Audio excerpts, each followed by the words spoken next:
wararka naga soo gaaraya gobolka Galgaduud ee bartamaha Soomaaliya ayaa ku waramaya in gelinkii dambe ee maanta kooxo hubaysan weerar ay ku qaadeen dad shacab oo ku sugnaa duleedka degmada Balanbale ee gobolka Galgaduud. wararka caawa aan ka helino halkaasi ayaa sheegaya in maleeshiyad hubaysan weerar ay ku qaadeen dad shacab oo ku sugnaa deegaan lagu magacaabo Xirsilugay oo 8 kiiloomitir dhanka waqooyi kaga aadan degmada Balanbale ee gobolka Galgaduud ee bartamaha Soomaaliya. maleeshiyadka weerarka geystay ayaa la sheegay inay wateen dareeska ciidanka sidoo kalena ay ka soo tageen sida dadka deegaanku ay sheegeen degmada Balanbale ee gobolka Galgaduud weerarka kadibna dib ugu laabteen halkaasi. dadka deegaanka ayaa sheegay in weli ay taagan tahay saansaan colaadeed kadib markii dadkii la laayay dadkoodu ay sheegeen in ay beegsan doonaan cidii weerarkaasi ka dambeysay. kooxaha weerarka qaaday ayaa la sheegay inay wateen ilaa 2 gaari oo kuwa dagaalka ah oo ka soo duulaan tagay Balanbale dibna ay ugu laabteen degmadaasi. muddooyinkii ugu dambeeyay deegaano iyo degmooyin ka tirsan gobolka Galgaduud oo ka arimiyo maamulka Galmudug waxaa ka dhacay dagaalo kaas oo u dhaxeeya maleeshiyad ku wada sugan gobolka Galgaduud. weerarkii maanta ayaa waxa uu ka dhacay deegaanka Xirsilugay oo u dhaxeeya degmooyinka Balanbale iyo Guriceel. inta la ogyahay 5 ruux ayaa weerarkaasi ku geeriyootay halka 2 kale ku dhaawacantayna la geeyay isbitaalka guud ee degmada Guriceel. maamulka Galmudug ayaa waxa arintaasi uu ku tilmaamay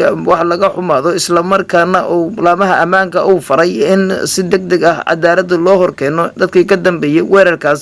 maleeshiyadka ku hardamaya deegaano ka tirsan Galmudug ayaa bilihii la soo dhaafay soo batay. maamulka Galmudug ayaanan weli xakameyn weerarada u dhaxeeya maleeshiyadka ku wada hardamaya gobolka Galgaduud iyo gobolka Jaarka ah ee Mudug oo dhammaan ka arimiya maamulka Galmudug. ma ahan markii ugu horeysay weerar ceenkani oo ka dhaco deegaano u dhaxeeya Guriceel iyo degmada Balanbale kadib markii bishii December sanadii tagtay 2020 saraakiil fara badan oo ka tirsan militariga Soomaaliya kuwaasi oo ka soo baxay xirada militariga qaboobe oo ku taala duleedka degmada Guriceel kuwaas oo ku sii jeeday degmada Balanbale lagu laayay meel aan sidaa uga fogeyn degmada Balanbale. isku soo wada duuba dhacdadii maanta ka dhacday deegaanka Xirsilugay oo u dhow degmada Balanbale ayaa waxaa si weyn ugu carooday shacabka ku nool deegaanada Galmudug.